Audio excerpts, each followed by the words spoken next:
Hey everyone, Felix from Nintendo Life here, and today we're here to review two cameras for the Nintendo Switch 2.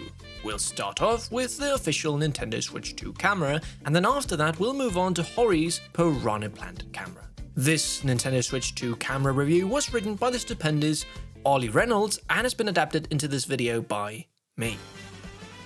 In the lead up to the Switch 2 launch, one of the biggest talking points from Nintendo was the new game chat feature and accompanying camera. Heck, the company even reunited actor and SNES legend Paul Rudd for a new commercial showcasing the technology. Now you're playing together, as if the previous 4 decades of multiplayer functionality on Nintendo consoles meant absolutely nothing. With the confirmation that pretty much any USB-C camera will work with the Switch 2, just how does the official camera actually hold up?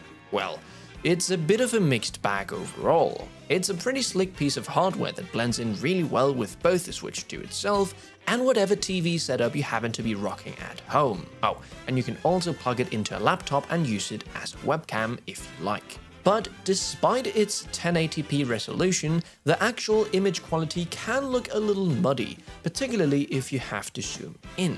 Considering its £50 or $55 price tag, this is definitely a tad disappointing.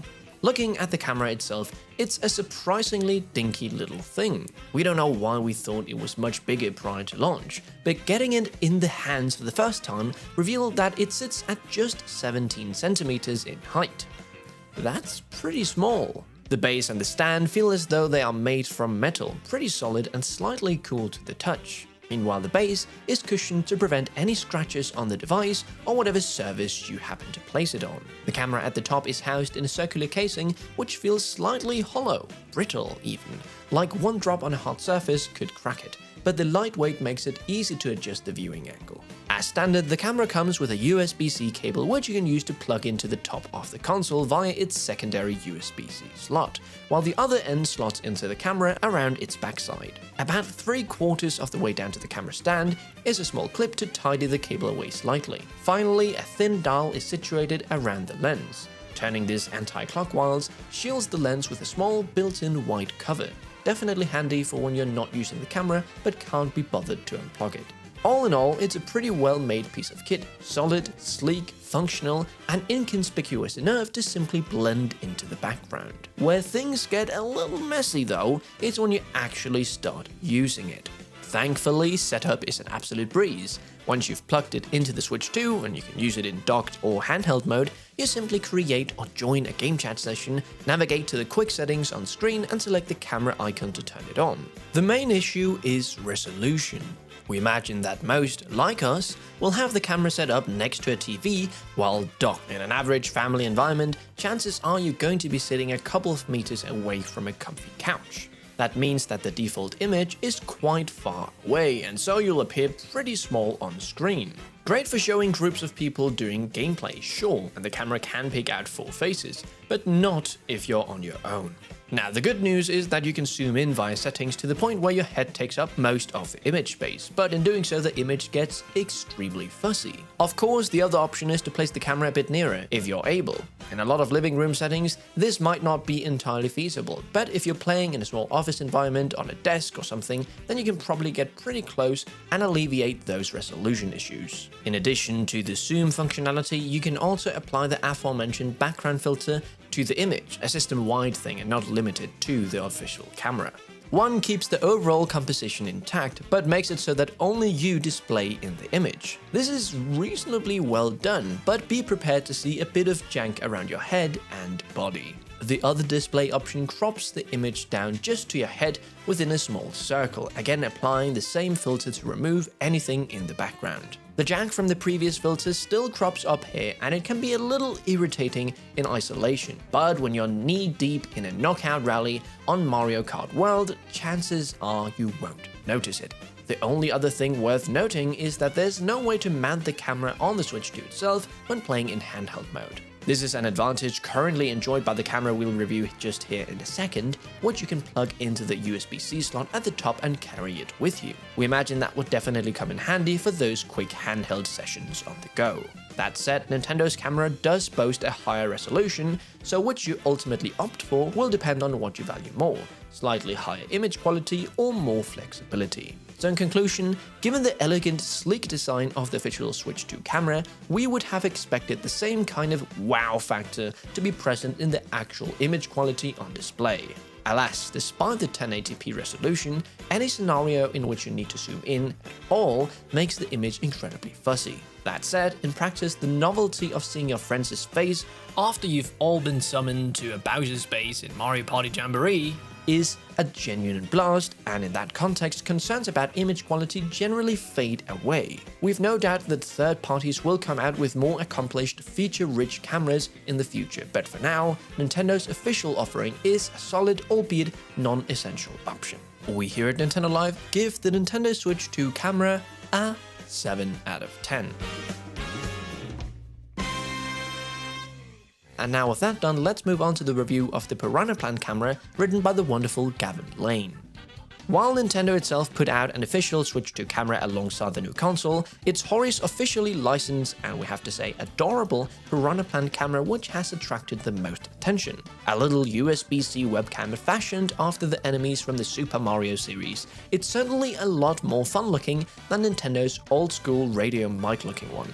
However, the cuteness comes with caveats when it comes to image quality. Let's fetch our gardening gloves and take a look, shall we? In the box, you get the camera itself, with clip-on leaves that attach to the stem, the base pot which the camera connects to via USB-C, a 1.5 USB-C cable, and a little right-angled headphone jack adapter to use presumably if you're plugging in wired headphones but the leaves are in the way. You also get a large leaflet full of warnings in various languages with a QR code pointing to an instruction manual containing the same warnings alongside the necessary how to use info. In terms of specs, the resolution is 640 x 480 pixels, so instantly you shouldn't be expecting iPhone level quality here. Capture is 30 frames per second, and it has a viewing angle of 85 degrees. To compare, Nintendo's offering offers 1080p with a viewing angle at around 110 degrees. As with Nintendo's standard camera, the Piranha plant is surprisingly petite, even smaller than Nintendo's. The plant detaches from the pod too, immediately making it an attractive option if you play in handheld mode a lot and plan on engaging in regular game chat sessions with friends and family. The plant's big lip closes around the camera itself, which covers the lens for privacy, a neat touch compared to Nintendo's twisty shutter and on light. The bendy stem/cable even lets you pose the plant, adding to the personality. And while it's not useful for anything in particular, other than taking pics of your camera, oh the irony, you're able to open its mouth halfway or thereabouts. The camera itself plugs into the top of the Switch simply enough. It's just light enough, 30 grams, for the port to grip it solidly enough, though we wouldn't go shaking it too hard. But that goes for your Switch 2 as well. We tested handheld mode first. Once the camera is plugged in at the top and you're in a game chat group, simply share your camera in the settings and you're off. Or you can just go into the settings and test the USB-C camera there. You can manually zoom in and choose whether you want your background visible or just have your face framed in a circle. As the modest specs should make obvious, it's immediately apparent that the video quality here will be surpassed by practically any other camera device in your house. This device is extremely limited in terms of video capture ability. However, for what it's designed to do, work in conjunction with game chat to inject your hilarious face into Nintendo games so your pals can see as well as hear your moans, groans, and celebratory yelps while dealing and receiving green shell punishment, it functions just fine. As well as being a camera stand, the green plant pod doubles as a clip to attach to a screen. Clipping it to the TV can feel a little precarious, but provided you bend the plant stem to balance everything, it stays put well enough. As with everything else with the Switch 2 hardware, the camera just works. The face tracking follows you around the room well enough, although it definitely gets a little, let's say impressionist if you're feeling generous when you're moving backwards out of its face sensing range. Around 3 meters back, it started getting choppy for us, and the camera failed to pick up our face after we moved 3.5 to 4 meters away in a decently lit room during the morning. It's not a high-tech gadget. But we'd argue that getting upset about the image quality here is missing the point somewhat. When you look at Nintendo's own offering, it's a sturdy little thing, but it's only delivering 1080p, and crucially, if you're sitting across the room, the resolution of your face once it's been cropped out by the software will be an order of magnitude below HD. Alas, any video conferencing tool that automatically removes the background is patchy. With the official Nintendo one, there's all sorts of artifacting and flickering going on as the console struggles to filter out the non-human elements in suboptimal living room lighting conditions. The lower resolution of Hori's cam doesn't help, but it's not a massive step down from the alternative either. Simply put, if you go with Nintendo or Hori, you aren't getting premium level full resolution FaceTime quality video with either option. It works well enough to get the job done, which here at launch amounts to putting your face into Mario Kart World, Mario Party Jamboree, and just in regular game chat sessions. Naturally, the more pixels the better, but the Piranha Plant camera will be sufficient for the vast majority of face tracking use cases. But even with its lowest of the tech qualities, this camera just makes us smile every time we see it. Compared to Nintendo's camera, well, it's a straight up trade. Resolution for cuteness. If you happen to have a compatible USB-C camera already, it's hard to recommend either, especially if you don't plan on making game chat a regular thing.